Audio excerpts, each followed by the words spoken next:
Thanks, Kader. I'll share my screen. Just 1 minute.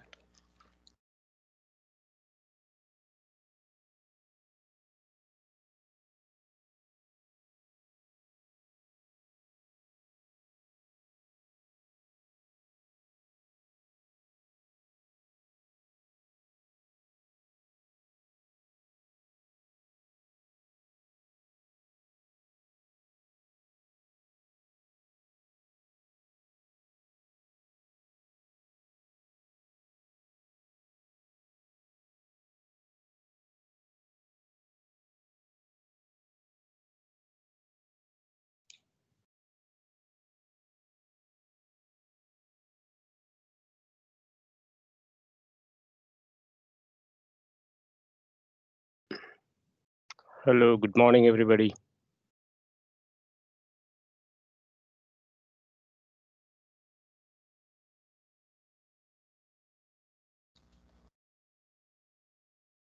Are you able to see my screen now?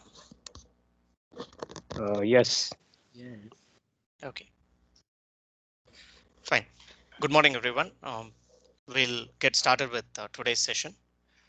We have so far covered types of machine learning, and we also saw the simplest of all, the linear regression. Now we are moving to the next one, which is logistic regression, which is an extension of linear regression.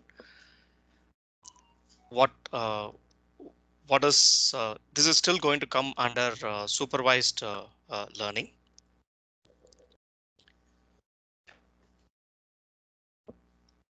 Before we get into logistic regression, just a quick recap of what we covered in linear regression. So we have a data set which has got a set of inputs and corresponding outputs. Based on this, we try to find out, like for a new set of inputs, what the output would be. The model which we use is fitting a straight line, establishing a relationship between the set of inputs and the output. We use a straight line. We derive the straight line based on the sum of errors divided by the number of sample points, which will give you the mean squared error. Keep that to the lowest level possible. What we call this was the cost function. So keep the cost function as low as possible and derive with a line of best fit. Now that we have the line of best fit, which is in typical linear terms expressed as y is equal to mx plus c, we supply a new value of x to get the value of predicted value of y. This is what we learned in linear regression. The way the model does arrive at the value of m and c is through a method called a gradient descent, where it uses the slope of cost function change with respect to the parameters m, and then it calculates what's the most optimal value so that the cost function is at a global minimum.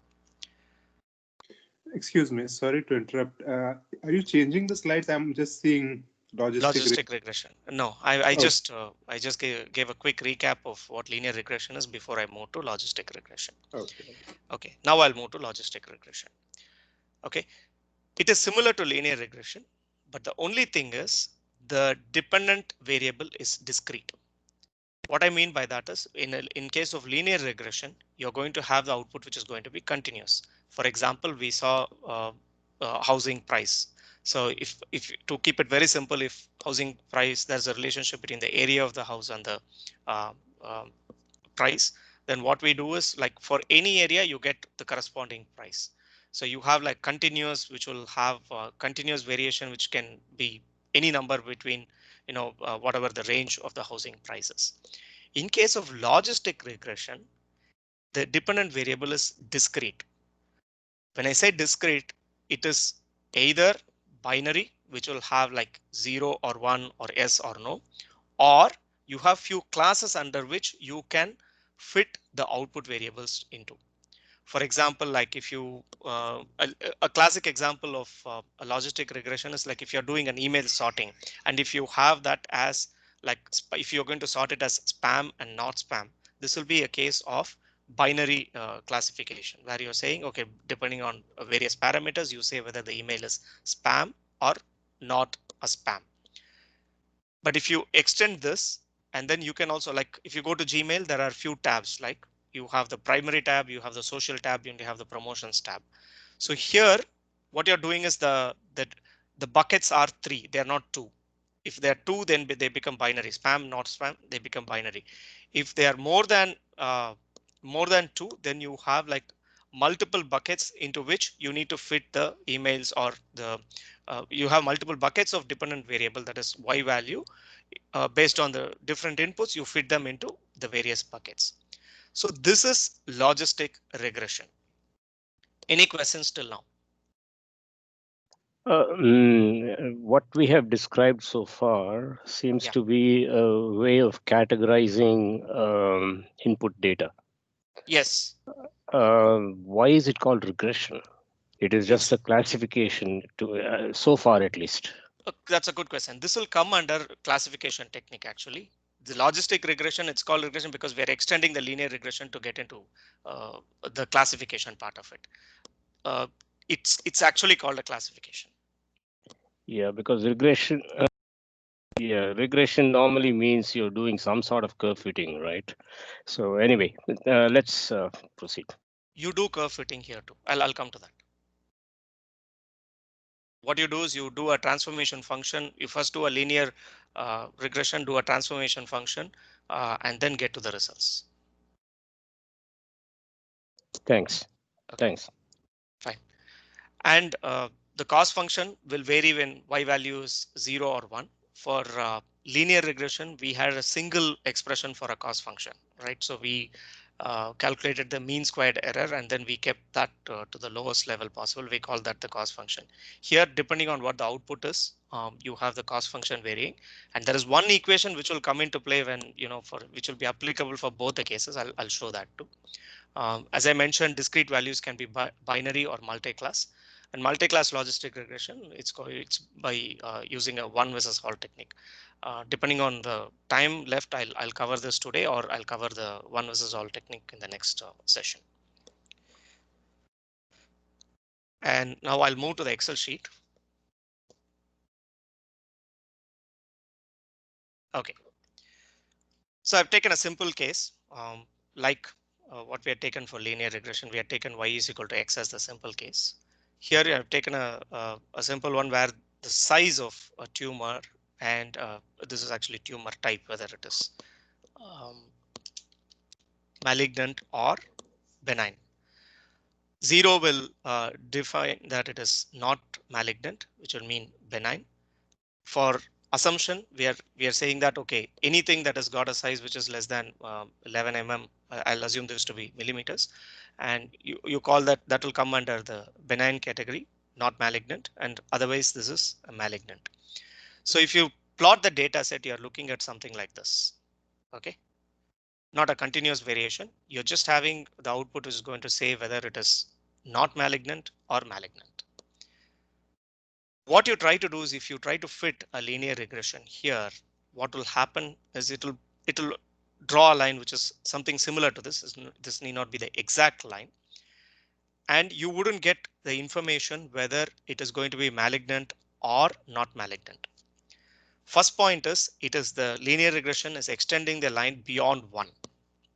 Okay, and below 0 2. That shouldn't happen because the output is going to vary from 0 and 1. Other way of seeing it is, it's like probability. You have the output ranging only from 0 to 1. It cannot take values beyond that or below 0. So first issue is this. Second issue is it will not be able to fit you the line in a proper way and give you the results which are binary. So you will have to look at something like this which will be of help to you. Are you with me on this? Hello. Yeah. Okay. Yeah. So you have a curve, you're looking at a curve which is going to be giving a result which is similar to this, where depending on the input you provide, it tells you whether it is malignant or not malignant. This curve is done. You still do linear regression, but after linear regression, you do a transformation to get this curve. I repeat, so you do linear regression and then you do a transformation to get this type of output. The transformation is done with a function called as sigmoid function. I'll introduce you to sigmoid function now. If you look at sigmoid function. Question. Yes. Do you need to be aware that your data is of binary type before you apply this transformation, or under what circumstances do you actually decide to apply a transformation? It depends on what you're trying to do. Like what you mentioned, if you're doing a classification problem, yes, we need to apply this transformation. If you're looking at either fitting it within two classes or multi-class outputs, yes, we need to use logistic regression. There are other techniques, but if your question is about logistic regression, it will depend on what is the output you're looking at. Okay, thanks. So what is sigmoid function? Don't get worried about this. It's a simple function, and as always, Python libraries take care of all these things. I'm just explaining the intuition behind this so that you understand what happens behind, so that you can apply appropriately. So what this function does is it is actually I'll go back to the slides. I think that one has. So it is actually, this is the sigmoid function. It is 1 by 1 plus e to the power of minus whatever you're giving as input. And it gives an output which is like this. Something like this. So here, if you see, for any value which is beyond 0, it slowly tends, it rapidly tends towards 1. And for values higher than that, it always gives a 1 as the output. Same thing for values which are less than 0 2. So what you do is, if you take z as the input, you write a function in such a way that g is equal to 1 by 1 plus exponential of minus z or z. Sorry. If you take that as the function, then depending on what the input is, it gives you a curve which is like this. If you notice, this is something what we wanted in case of a logistic regression. This is the output which we wanted. So we do a transformation in such a way that we get the output curve which is like this, so that for any unknown input you provide, you know whether the output is going to be 1 or 0. How do we get to this curve? I haven't mentioned one part. I've mentioned z as an input, and then you do a transformation to get this output. What is z? I haven't mentioned that. That is the regression which we do before, linear regression. It is actually, if you look at this, what you do is what you supply here is what you supply as z here is actually the linear regression which you would have done. You do a linear regression and then you apply this transformation so that you get the output which is like this, with which you can predict for an unknown input whether the output would be 1 or 0. I repeat, we have a transformation. We have taken sigmoid transformation here. There are other cases too. I'll not get into that now. But if you take a sigmoid transformation, what it does is, for any input, for majority of the input, it says whether the output is either 0 or 1. There is a small interval here where it is transitioning into that. I'll come to that a bit later, but that's a very, very small interval. So what you do is you take the linear regression, apply this transformation so that your output can give you whether it is 0 or 1, which is what we are looking at a data set where it needs a classification, like for example, whether it is a spam or not a spam, whether the tumor is malignant or not malignant. So if you're looking at yes or no type of output, then what you do is you do the linear regression and fit it into sigmoid transformation to get you the model. Are you with me on this? Can we work with, can we show an example with actual numbers? Because not very clearly understood what is this z here. Z is actually, I don't know whether I have it in my slides, but it is actually theta transpose of x, which is the linear regression parameter. Okay. So what you do here is you do the linear regression, provide that as the input, that equation as the input as z, you will get this curve. This transformation is like, reduce the, say for example, noise or that kind of a transformation, or? It's not an aim to reduce the noise. It's a transformation that is required for matching the output we are looking at. No, I still didn't get what is the Z in this. So when you apply a normal linear regression, you get y is equal to mx plus c. Yes, you So, apply that mx plus c instead of z here. mx plus c is the predicted value for any value of It is for a the y. Sorry, y for is any the value of predicted, x, so you get prediction for y. Correct? right? Instead of taking that as the predicted value, what I'm saying is you find mx plus c, apply it to this equation. Y becomes y is equal to 1 by 1 plus exponential of minus mx plus c. Okay. So, okay. So there is an extra step. It is an extension of linear regression. Your question is very correct. So what you're saying is I'll try to write in Paint. So it might not be very clear, but anyways, I'll try. If you look at this, what we are doing is y is equal to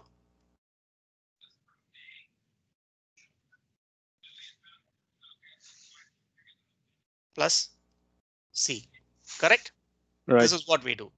We call in case of a linear regression where there's continuous variation, not discrete, what we do is you give for any unknown for a known input for which the output is unknown, you provide this input here and then you will get the predicted output. Correct? This is linear regression.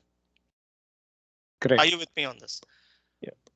In case of logistic regression, what you're looking at is y can only take discrete values. Right. We'll take a simple example where it's a binary classification. Y can take values, either it is 0 or 1. Right. Correct? This is the data set. The output is going to be discrete. So, but you can't use this for the reasons I mentioned here. Correct. Correct? So What you do? This is like from analog world to the digital world, right? Where Yes, you can something like that. Yes. So what you do is you don't directly take y is equal to mx plus c. What you do is you take a transformation which is like this. That's a bracket. Please excuse me for this. Not y, sorry. It's actually minus y, but I'll write the full equation itself.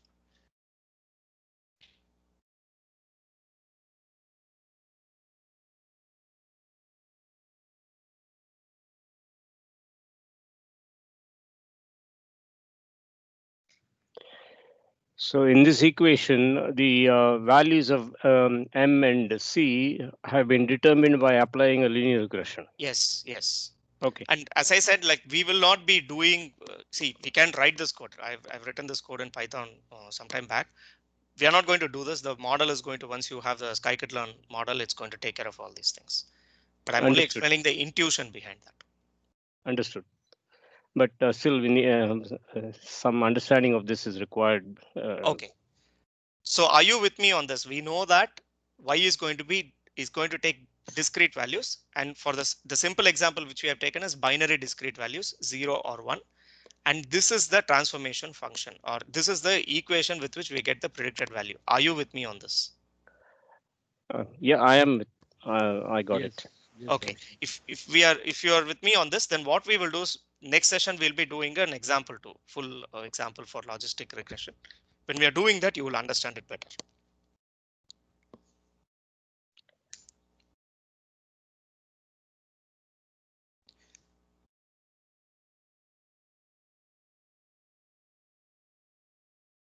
Okay, is this clear?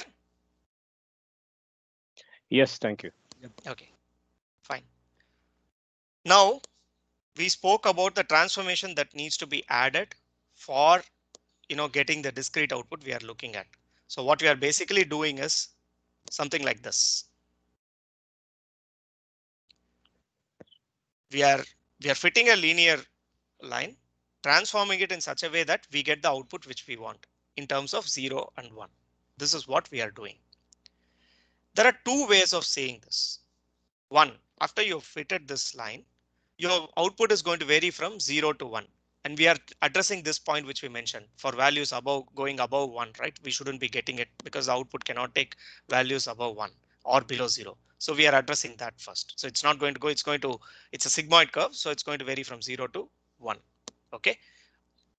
Given this, there are two ways of looking at it. One, you can interpret this, whatever value you're getting, as a probability of a particular occurrence occurring or particular output occurring.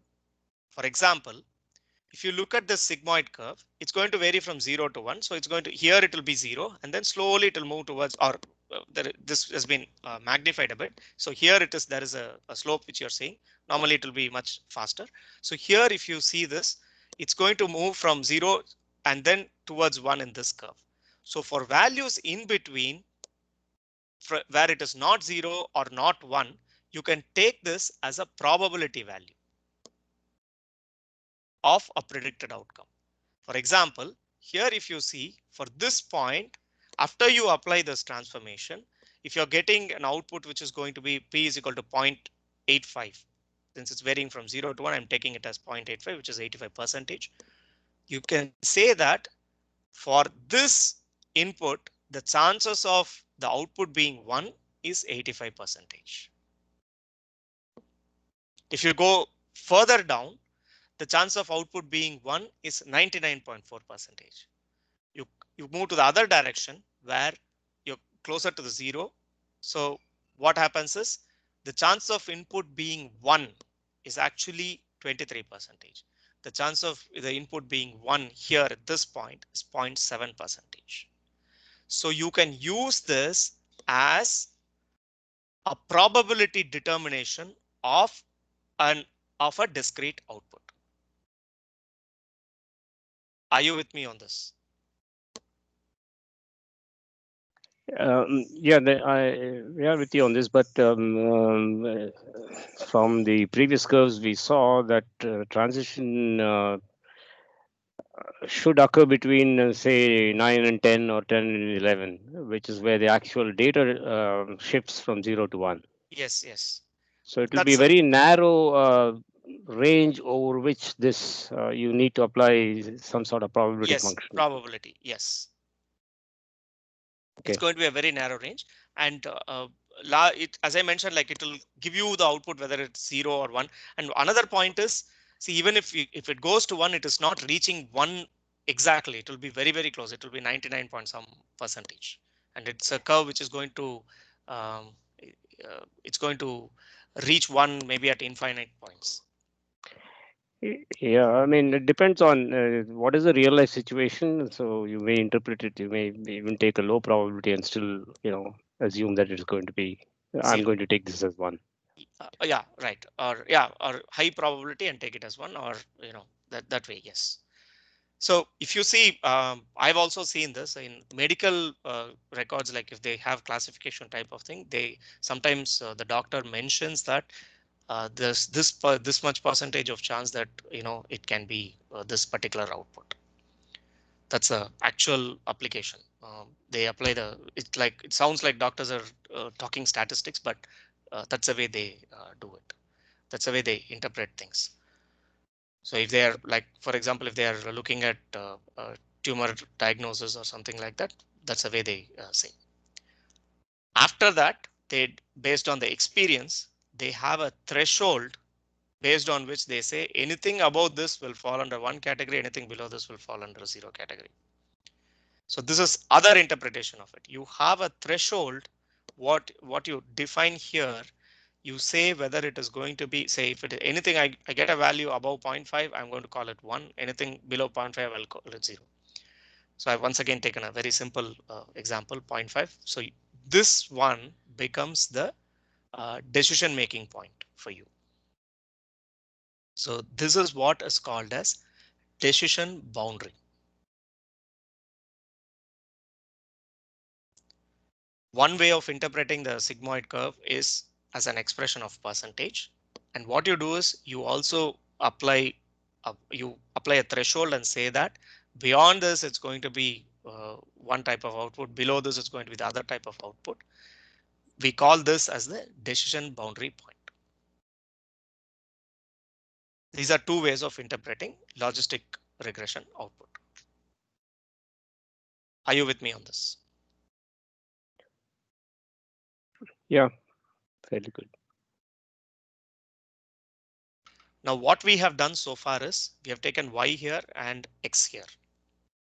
It can also be extended to beyond single input and output. It can have multiple inputs. Say, for example, it has got X1 and X2, two inputs, and this is how the data is classified. That is, for values of X1, X2 in this range, it is a particular output. Call it Y is equal to 0. And for values here, it is going to be called as Y is equal to 1. And I'm just giving an example. If that is the case, then what you do is you draw a line here. Please remember, this is not the sigmoid output line. This will be what you would call as linear regression line. Here it will be like if say, for example, X1 plus X2 is equal to 3.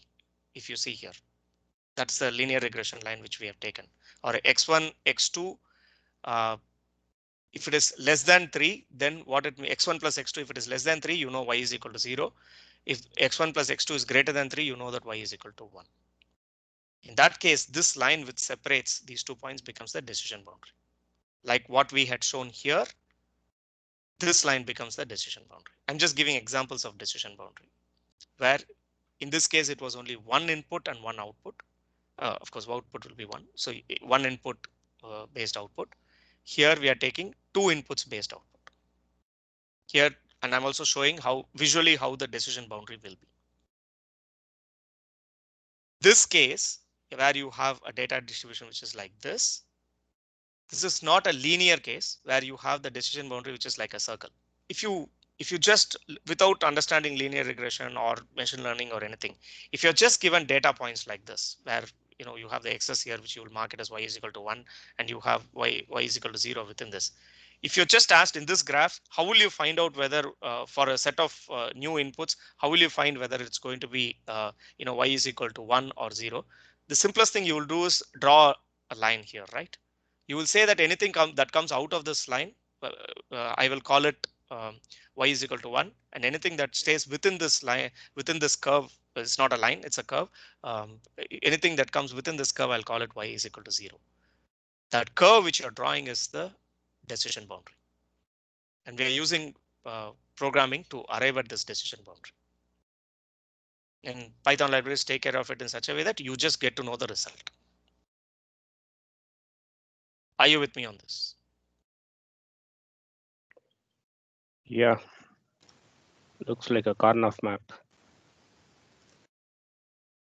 Right. So I've just given a graphical representation of the intuition.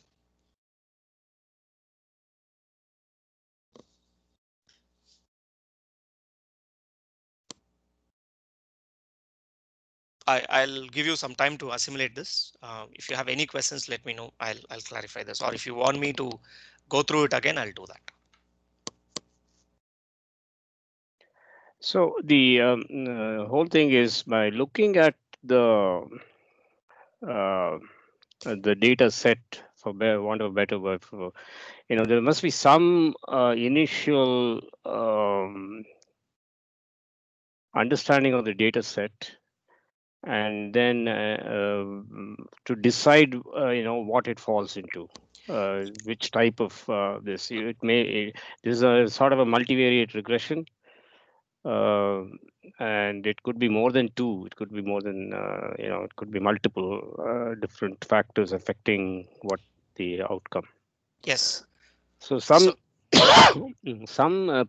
prior knowledge of what the data is getting affected by, and what is the possible ways in which the outcome has to be modeled, is some prior knowledge is required. That's what it looks to me. Yeah, yes. So I'll explain that a bit more. I'll also tell you how you will get the machine learning problem. OK, see, you will be given a business problem. Okay, there are different steps of getting to a machine learning algorithm. What we have been discussing so far, algorithms are the last step actually. We also say like genius is 99% perspiration and 1% inspiration, right? That's pretty much applicable even for a machine learning algorithm.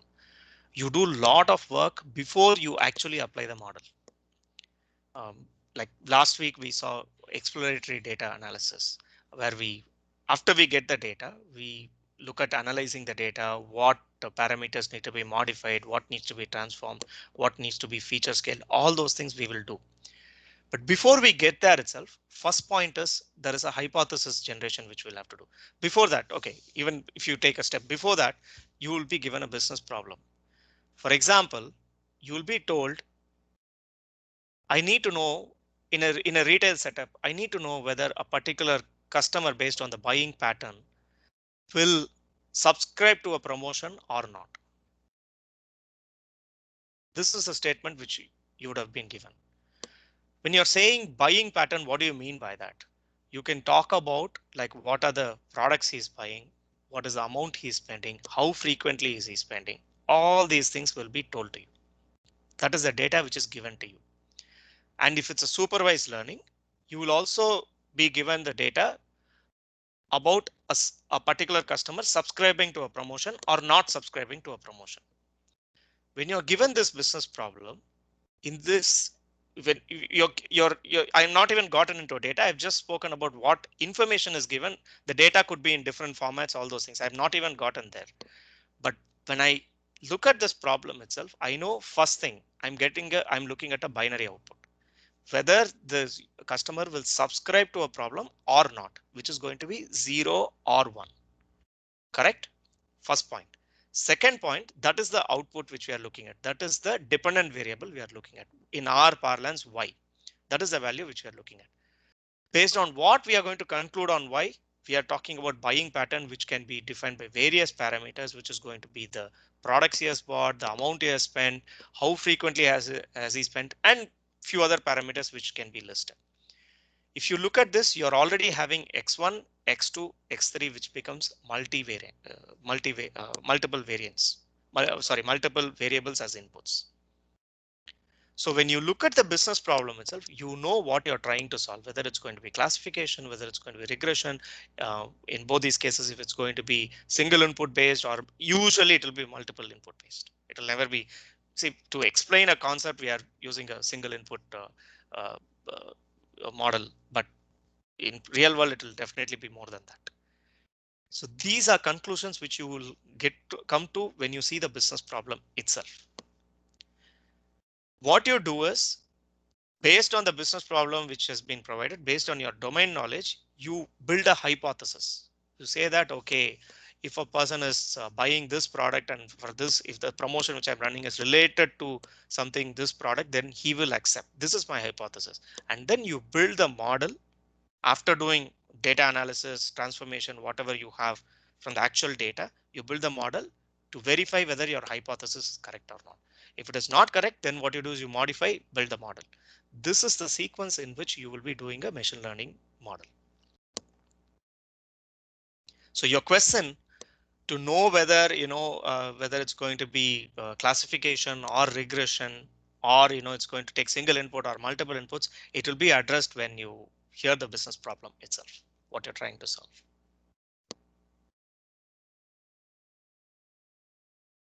Are you with me on this? Yes, thank you. That was good explanation. Okay. So we are in the last leg. Of course, we are Saad and I, after the change in the number of weeks that has been provided, we are looking at doing it slightly differently. Yesterday I had a chat with him. So we are going to cover logistic regression this week and next week when we'll move to one unsupervised technique.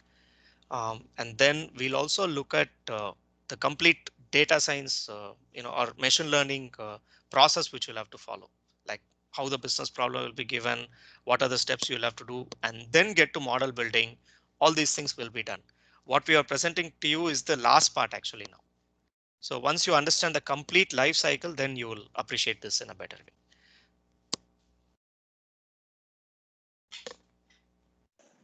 Hey Harsha, can Yeah. you hear me? Yeah. See, as you know, in the community, we are trying to solve two problems. We have something called as a Testoper projects. It's like, we have multiple, it's like a, support program where, we are coming together to solve actually two problems, right? One problem is to help the people to select the, understand themselves first and select the right career path. Okay. And then the second problem is once they select the right career path, help them to come up with the learning curve, continuous learning curve, which is the Testoper's vision, so that they can continuously learn and also provide them with the job opportunities and reference opportunities and things like that. So we have like two projects that we are working on. And there is a lot of data sets that are available from the government to do these two things from the Canada point of view. Okay, maybe what I'm thinking is in this course, maybe we should talk offline to see based on whatever we are learning in AI, is anything applicable for those two things that we are trying to do, and relate that to relate that in this session would make more sense, I feel. That is a good idea, Kader. What I would say is let us finish our sessions. There's an amount of theory which we need to understand before we jump into real sets. Saad and I are presenting some cases with real data. Like for example, for regression, we went to the housing data, right? We're presenting with real data so that people understand the theory in a better way. So what we can do is we can finish these things and then look at extending it, with the data sets you mentioned. Anything with the golden rule in data sciences, if you don't know what business problem you're trying to solve, there's no use from the data which you have. So first thing is, if having a data set is good, but we should also know what problem we are trying to solve. It shouldn't be that we have the data set, try to apply something, try to make something out of it. Like we should have, like you mentioned, government data. So if this data, like what are they trying to solve? What is the insight they are looking at? Then we can look at, selecting the right method, getting to the right model and use that for this. We'll have an offline discussion on this. That is one point. Yeah, perfect. Because Shad is already kind of involved in this, and I will invite you to get involved on this activity, right? It's programs retention of activity. We'll take this offline. But I was just thinking, thinking big, right? While you were trying to explain all these things with practical example, which is what I understood. After explanation, you'll go through the practical example. Maybe we can take that as a practical example to review that. That's my thought process, but we'll take this offline. Okay. Yeah, right. And another point you mentioned was you're looking at community members becoming like they're learning too. What we are doing here is just introducing some parts of the machine learning, so that when they understand this, they can look at applying the same thing and continue their learning. There are tons of resources available which you can use for expanding your knowledge in machine learning. It can be Coursera courses, it can be Udemy courses, it can be many subscription to many websites. Like I get a lot of information from Analytics Vidya. Kaggle is definitely a known thing. We will when towards the end of this the AI with Python, we will be covering those portions too. We'll say what you need to continue with, so that you can build on whatever we have taught and take it even further. And the good thing about machine learning is, since it's in its nascent stages, first thing is there are a lot of people shifting to this in spite of a different career before this. That is possible. When this is happening, there are a lot of public resources which are available where you can take data sets are available. You just sign up for that and then you can look at building the model. There are competitions. Kaggle is a very prominent site. There are competitions where people participate. They take the data set, build a model. They have like metrics with which they say who's the winner. They arrive at conclusions based on what the model has been built. There are proper competitions which have like high prize money too. Some real-time, real-world problems are also given in those competitions. Like when I say real, the data set is real world, but there are like big companies which look at, like for example, if you're looking at a recommendation system building for Netflix, they have also come up with the data set and say, if you can build a recommendation system using machine learning algorithm, it will be helpful. And they've organized a competition. There are people who have won prizes in that too. So there are tons of public resources which you can look at. What we are doing here is we are introducing people to the machine learning part of it, so that once they understand the intuition, the concept behind these things, how it can be applied with Python libraries, they can go beyond this, read about this, build on this, take part in those competitions, look at how well they can do. All those things can be tried out. What we are trying to do here is just build the foundation for machine learning. It's an ocean. We are giving like the important parts of it. Understood. Understood. That's the idea, right, Harsha? We'll start with the foundation this year, and next year we will create a program more specific to AI and see what we can do to help the community. That's the idea. Please Yes. move forward. Yeah. Okay, Sure. fine. So now we spoke about logistic regression. We have seen the equation that has to be applied. We take the linear regression and you apply a transformation, which in this case we have taken sigmoid transformation. Look at how we are getting the output. For us to get that equation, of course, you need to look at minimizing the cost function. So what will be the cost function for logistic regression is what we are going to look at next. Before I go to cost function there, I'll just explain logarithmic scale a bit. If you look at this, this is the way the logarithmic scale pans out. Okay, it is 0 when the input is 1. Okay, below that it tends towards, like when it goes down, it goes towards, a very high value. And above that you have a variation which is like this. Why I'm mentioning this, I'll come to that shortly. With this, if this is the curve behavior, what we are doing is we are building a cost function. Okay. As I mentioned in my first slide, the cost function will vary depending on whether the expected output is 1 or 0. Okay. It is going to be minus log of h theta of x. H theta of x is actually the y is equal to mx plus c plus this transformation. That is what we are talking about. H theta of x is this is a matrix representation of mx plus c. When you have multiple parameters, you call m1, m2, m3, you express that in a matrix, and corresponding x1, x2, x3 in a matrix. So you call that as theta transpose of x. You do a matrix multiplication, you will get the equivalent of y is equal to mx plus c. So h theta of x is this. You take minus log of h theta of x when y is equal to 1. And when y is equal to 0, what you do is you take minus log of 1 minus h theta of x. You combine both these things together. If you want a single cost equation, this is what the equation is. Very simple. What you do is this is the predicted output. You take this as predicted output and this is the actual output. OK, so what you do is you take a case. As I mentioned, cost function is it denotes how good your model is. And in my session about linear regression, when I introduced cost function, I said that I'm calling it cost function because it is a cost you pay for getting the good model. If your model is bad, then you pay very high cost. OK, which means the cost will be very high if your model is not predicting incorrectly. And the highest level of being incorrect is when the outputs, when the predicted output and the actual output don't match at all. For example, your predicted output is 0 and your actual output is 1, or when your predicted output is 1 and your actual output is 0 in case of logistic regression. So just get that for the time being. If you're not able to understand these things, leave it off. If you go to this equation, what happens is, say the predicted output is 1 and the actual output is 0. What I'm saying is your y value is 0 and when your y value is 0 and your actual output is 0 and your predicted output is 1. You just apply that here and see what happens. Here your y value is 0, I mentioned, so the first part becomes 0. OK, here it is y value is 0, 1 minus 0 becomes 1. Here we have predicted that it is 0. Sorry, we have predicted that it is 1. So what happens is 1 minus 1 becomes 0.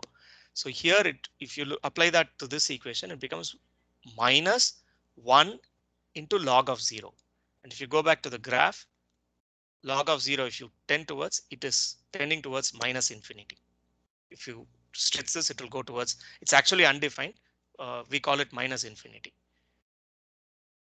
If you call it minus infinity, you apply this negative, it becomes plus infinity, which means the cost function is very, very high. If you ignore the term infinity, it becomes very, very high when your predicted and the actual output don't match.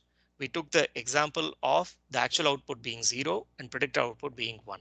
We should also look at the other case where the actual output is 1 and the predicted output is 0. For that, this part of equation comes into play. What happens is the actual output is 1 and your predicted output is 0. So this one is 1 minus 1, 0. So this part totally goes off. So it becomes once again minus log of 0, which is, very high value. So the cost function gives you very, very high value.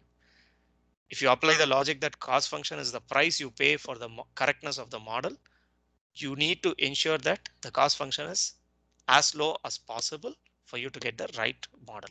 So this is the intuition behind cost function for logistic regression. Once again, this is just for understanding what happens. If you can understand it well and good. If it takes some time, if you want me to repeat, I'll do that. Get that understanding. You don't have to, you can code this actually, but you don't have to bother about these things. All these will be taken care of in a Scikit library. You just call the model function. Everything is taken care of. It's going to give you the model itself. But what it does in the background is what I have explained.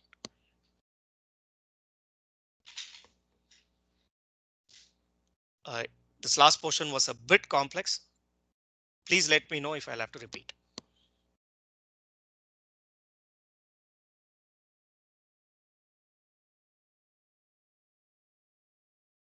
Hello.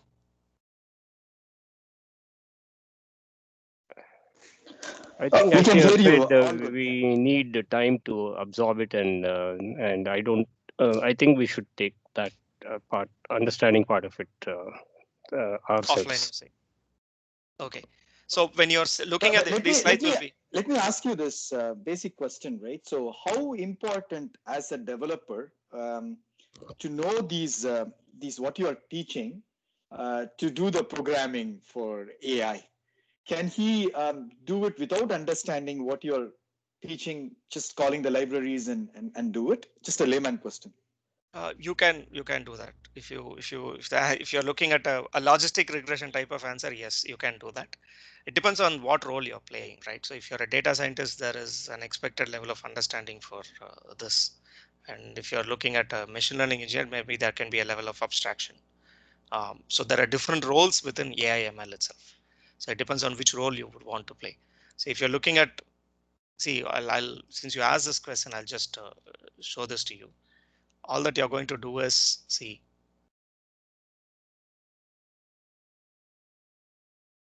All that you're going to do is this. If you know this, it is done. There can be few more parameters which you'll have to understand. If you know this, you can build the model. Technically, the answer is yes to your question.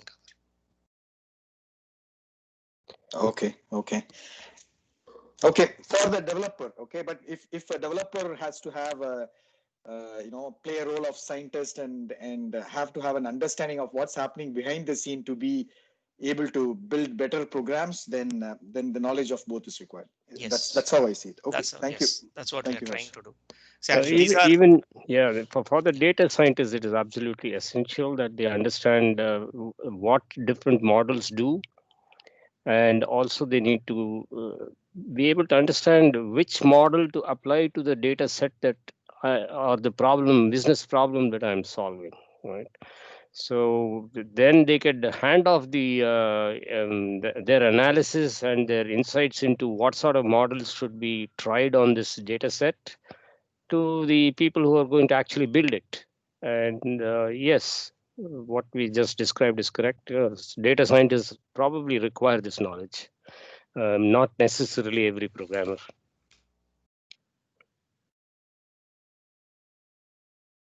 Got it. Okay, so we have 7 more minutes. What I will do is I'll explain this cost function logic once again. I actually wanted to cover feature scaling also. That's not going to be very difficult to understand. It's just scaling the input parameters to make the calculation simple.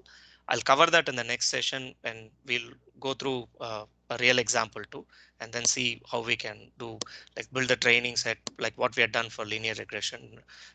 Then do the only difference will be we'll do a feature scaling. We are introducing that too in this case. So we'll do the feature scaling and also look at building the model with the Python libraries and see how the outcomes are. That I'll cover in the next session. But before we close for today's session, what I will do is I'll do a repeat of the cost function so that when you are going back, you'll try to understand it in a better way. So the first point, cost function. What is a cost function? What we are trying to do is in simple terms, assume that it is the cost you need to pay for the correctness of the model. So if your model is predicting incorrectly, then you pay high cost. If it's predicting correctly, then you get the low cost.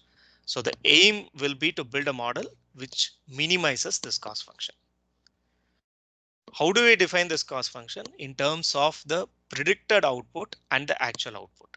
We are in the supervised learning part. So what happens is we have data set where we have a set of data where the output is known. We are building the model based on known parameters, that is known data which covers set of inputs and output. So we know what the actual output will be. With that input, we are trying to build the model so that the cost function is the lowest. This is the introduction about cost function, which is applicable for linear regression also. Now, what is different for the cost function of logistic regression is it is going to be different depending on what the actual output is. Y is equal to 1, then you take minus log of the predicted output. If y is equal to 0, what you do is you take minus log of 1 minus the predicted output. You do this, or you combine this in an equation. These two things put together is here. Very simple. If you apply y is equal to 1 here, this part of the equation becomes 0. So you're left with this, which is this one, right? So here it is going to be y is equal to 0. You know that this is going to become 0 and you have this one. That is the intuition behind defining this cost function. Even if you go by an example, say if you take y is equal to actual output is 1. And if you take the predicted output to be 0, where the model is totally incorrect. In that case, what happens is y is equal to 1. So this part of the equation becomes 0. And here it is going to be 1 into log of 0, which is minus, and you apply a minus here. And as we saw here, minus log of 0 tends towards infinity. So you pay a very high cost because of the complete mismatch. Same thing for y is equal to 0. We saw that example. When they are matching, your cost is going to be 0. That can also be seen. For example, if y is equal to 1, the actual output is equal to 1, and your predicted output is also 1. Then what happens is in this equation, y is equal to 1 and log of 1, your predicted output matches the actual output. Log of 1 is 0. So this whole thing becomes 0, which means cost is 0. If y is equal to 0 and your predicted output is also 0, then what happens? Y is equal to 0. This part of the equation becomes 0. 1 minus 0. Log of 1 minus 0 again. So log of 1, which will become 0. So your cost is again 0, where there is 100% match between the predicted output and the actual output y. So this is the equation for cost function for logistic regression. We have seen the extreme cases where the predicted and the actual output totally are out of sync. And we have also seen the case where they are exactly matching.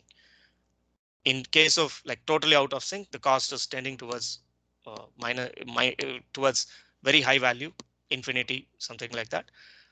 In case of total match, cost becomes 0. So what we try to do is we try to minimize the cost and build the model. The model is defined by this equation where you take the linear regression here and apply a transformation, a sigmoid transformation in this case to get the output equation for logistic regression.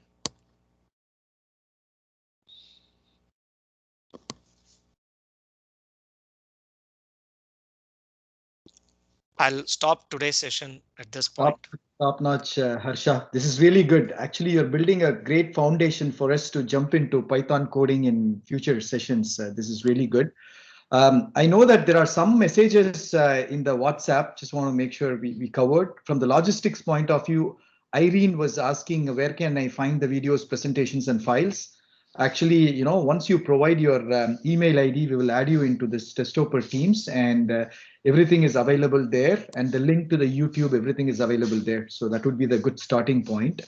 The other one is you can also go to YouTube and search for Testoper, and you would see lots of videos from lots of sessions that we have done in the past for everyone's reference. And in the Eventbrite, again, you can go to Eventbrite's Testoper. You can find the programs that we plan to do for next. Probably this is the last program for the IA track, and for the TA track, we have one more test project, and then we are finishing the year. And towards November, December, the whole programs for the next year will be displayed in the Eventbrite. So those are the answers from logistics. Make sure when you're sending the email address, send your personal email address, because we don't want it to spam your office email address, just to make sure. And also we know that we all don't stick in the same company for a long time, right? Many of us. So what else here we have? So someone was asking, Harsha, you mentioned about the competition, Kaglas. Kaggle. No, they said they didn't catch properly. So do you want to kind of? Okay, I'll open the website.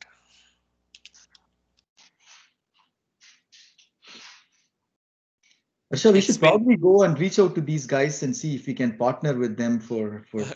No, this is actually managed by Google. Oh, so you can partner with Google you too. can sign in, and then you can look at. You will get tons of data sets. You get like lot of information. Like you'll know what competition is, what competitions are running. We can look at. It might be a bit early for us to apply, because these are all like slightly intermediate level of machine learning, because where they use like multiple algorithms to get to the output. There will be several teams which are working on this. And if you go to Kaggle and then start searching for how to compete, how to sign up for these things, you register and then sign in, you'll get to see what you want to see.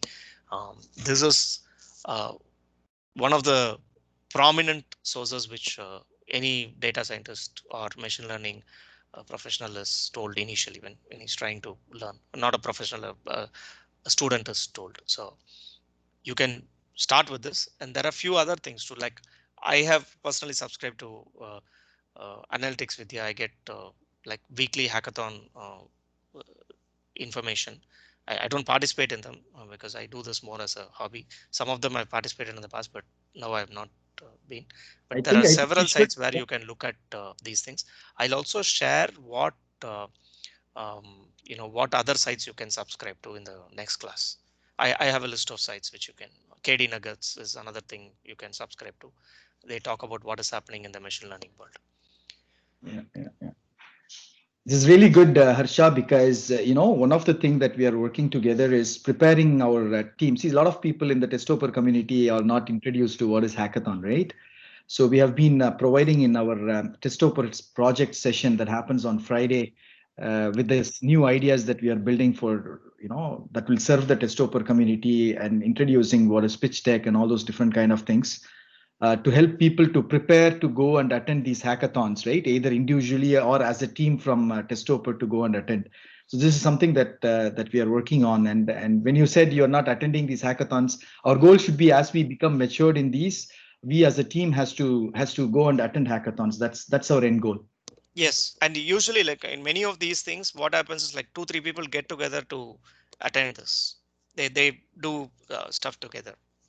Exactly. And that's what we are building the team. We already have like 3 teams we are building in Testoper community with this kind of an understanding, right? In future, we want to go and attend a lot of hackathons, build the open source project that could help the community. And that's the idea of that particular program that's running. Like today's program, that's a different program that we are running on Friday. Yeah. And another thing, see, some of the slides which I have prepared, it is taken from, I've mentioned it in my reference section in the slides. It's taken from Machine Learning by Andrew Ng. There is a Coursera course which you can definitely subscribe to. It will be a lot more mathematical. If see, all these equations are based on the explanation I got from that course. And this is just the starting point. What I have covered so far, it's 11-week course. This is like somewhere around first 2 or 3 weeks. And fourth week onwards, the neural network starts, where it is you have forward propagation and backward propagation, 2 weeks. And that is like partial differentiation. Everything will come into play. And in that course, you can't use Python libraries. The assignments are in such a way that you need to write the code for all these things. That's very interesting. If people want to take that up, they can take this up. What I'm introducing you is based on what I learned in that and in few other courses too. Perfect, perfect. All right, top notch. Thank you, Harsha. Thank you, guys. You have a great weekend. And unless if there is no other questions, we can close the call. Okay. Thanks, And if you Harsha. have any questions, you can reach out to me. My email ID is harsha.testoper@gmail.com. We are looking at forming a study group for the AI with Python sessions. Once it's finalized, I'll let you know. There is another team which is handling the study group. So you can also get together and explore more. But if till then, if you have any questions, please don't hesitate to reach out to me or anyone, Saad or Kader, will be more than happy to answer. Thank you. Okay, with this, I'll close this session. See you next week. So next week we'll get into feature scaling and the Python code for logistic regression. Perfect. Okay. Thank you. Harsha. You guys have a great weekend. See you guys on Wednesday. Bye-bye. Bye. Harsha, let's talk offline. Not today, but tomorrow. Let's call each other, right? Just want to have a chat with you. Sure. Take care. Bye. Take care. Bye.